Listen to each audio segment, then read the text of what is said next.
please?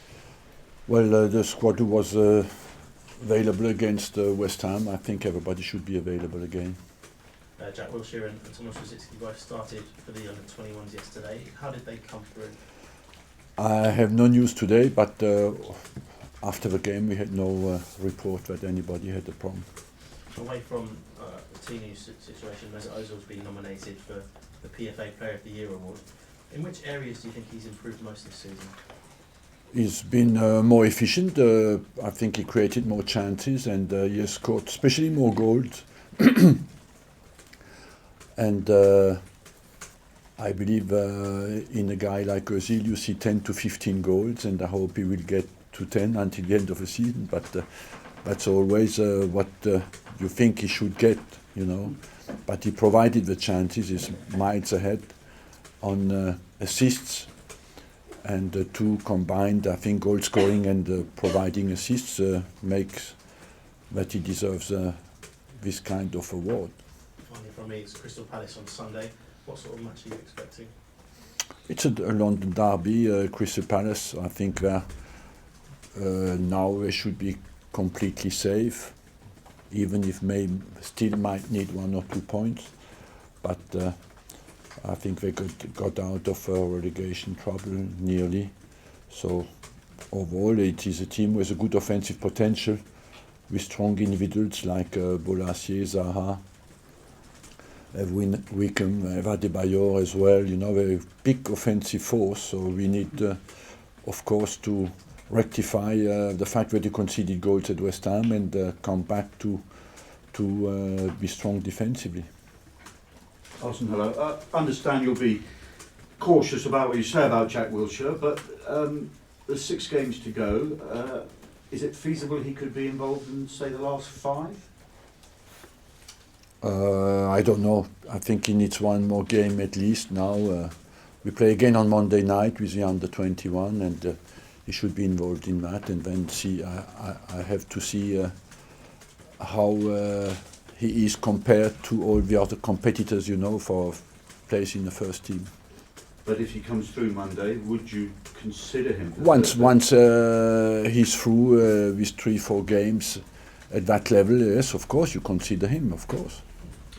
How nerve-wracking is the battle for the top 4 becoming? For not just you, but everybody? Look, for everybody, it's tight. We have to look behind us because everybody is chasing.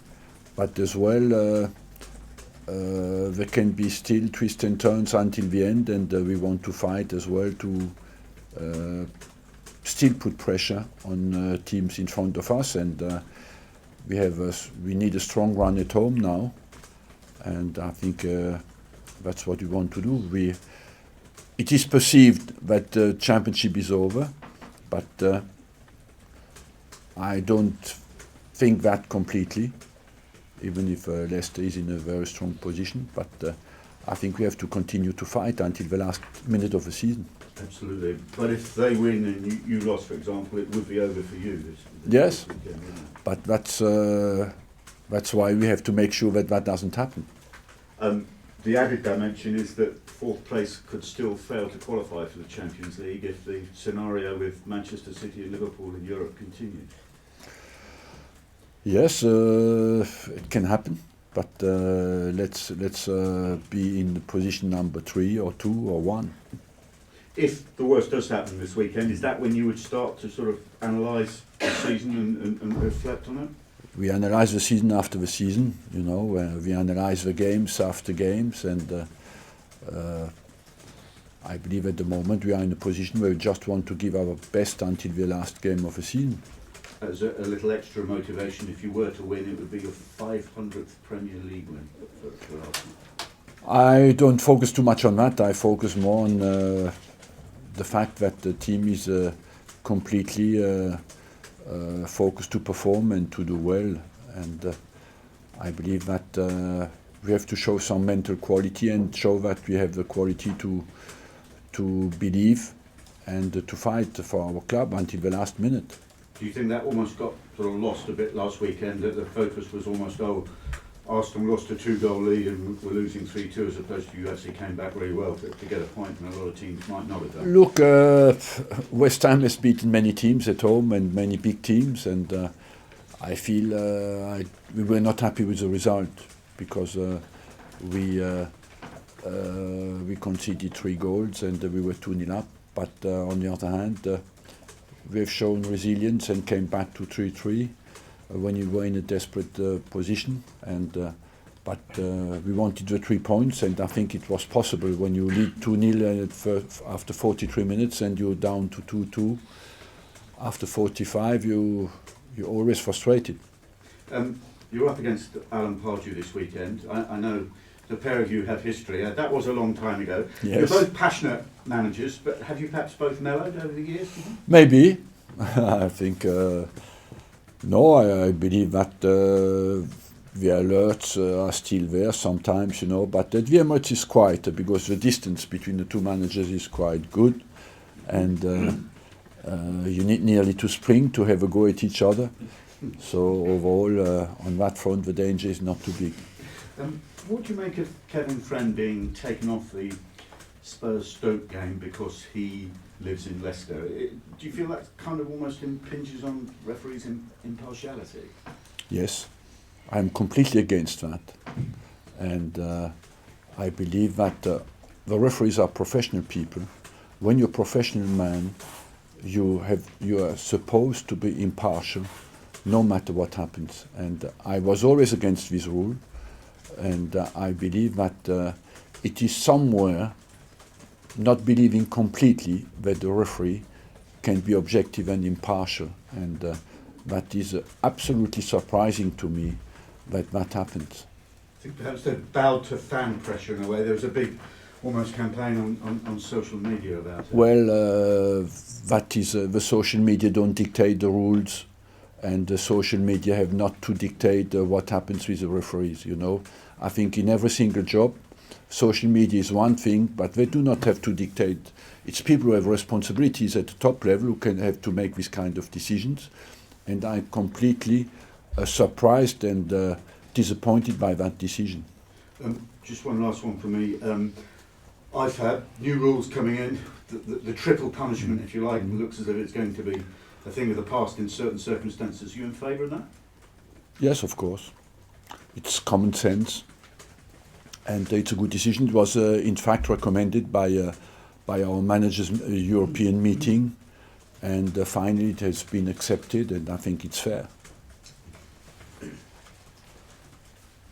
Ronald Koeman, Arsene, talked yesterday about how communication is a growing problem on the pitch because the current generation are just glued to their phones and headphones. How big a problem have you found it?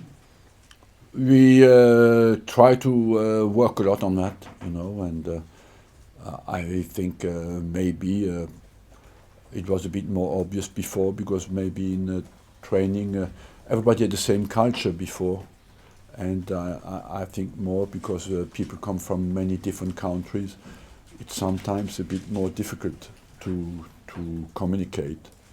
And I would say the communication in England was always at a higher level than in every other country. And I noticed that when I came with Monaco, we made a tour here, 1988, and I looked at some training sessions. I was always surprised by how loud the communication was in the English teams compared to my team, for example, in Monaco was much quieter. So these days, do you have to focus more on focus, concentration, communication, the sort of the mental side of the game as well as the physical? Every part is important, but the communication you have to is very important, especially at the back, you know. And sometimes just to tell you guys around you, come closer, drop off, can save a goal. So it is a vital part of the defensive efficiency. And with Palace in mind, you spoke after the game last week about how you've had this problem in the air with Emmanuel Adebayor offering a similar threat. What have you been working on this week? On heading the ball. Is it a time for Per Mertesacker to come back, maybe? I haven't decided yet. I cannot. We are 48 hours before the game. I will see. Thank you. Just going back to what you were saying about referees, is there a better way to select referees to avoid this kind of problem in future? Well, I had this chat already with Mike Riley once. You know, you cannot consider that the referees have to declare who they support, and after they don't referee the teams they support, because you can as well say if they referee a team who is fighting with the team they support, they cannot even referee the team who is fighting with the team they support. So if you go into that kind of consideration, you just think the referees are not professional. And to be professional is just to do what the rules demand. And once you go in supposedly they could not be impartial because they have an emotional link with a club, that has nothing to do with being professional, you know. And I personally think if you go that way, it becomes a nightmare every week to choose a referee for every single game. Yeah. I mean, it's a dangerous precedent. Exactly. Reason, isn't it? So what's the solution here? The solution is that you don't look where they come from, who they support. You put the best referees for the most important games, and ideally you should only have best referees. And overall, I believe once you go into that kind of calculation, you never get out of it. Do you think the standard of refereeing is? What do you think of it? Is it improving? Is it declining? That's a good question. You know, I'm personally not especially happy with what happened this season with us, but I'm not a specialist of judging the referees. I do not want to go too much into that, because after people will say, yes, that's always selfish point of view. What is most of the time the case, it's true, but the managers look only at their team and not at the overall situation. What in particular you've not been happy with?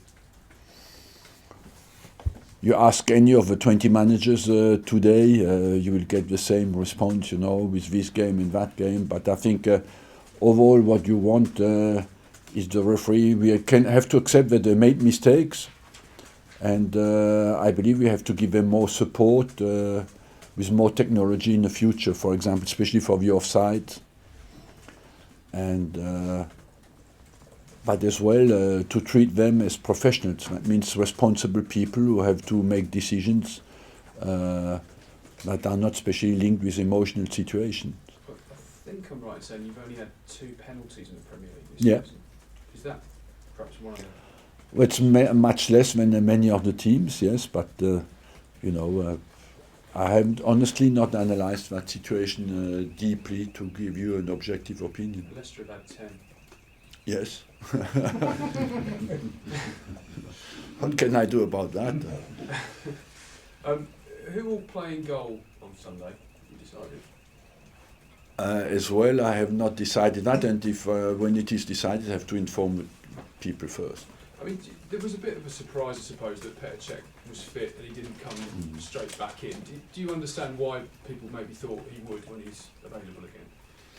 Yes, of course, but you know, Petr Cech is our number one, but as well, Ospina is a fantastic goalkeeper, and you look at his numbers, they are absolutely exceptional in the Premier League, and I felt that Petr Cech was just 1 week training and just coming back.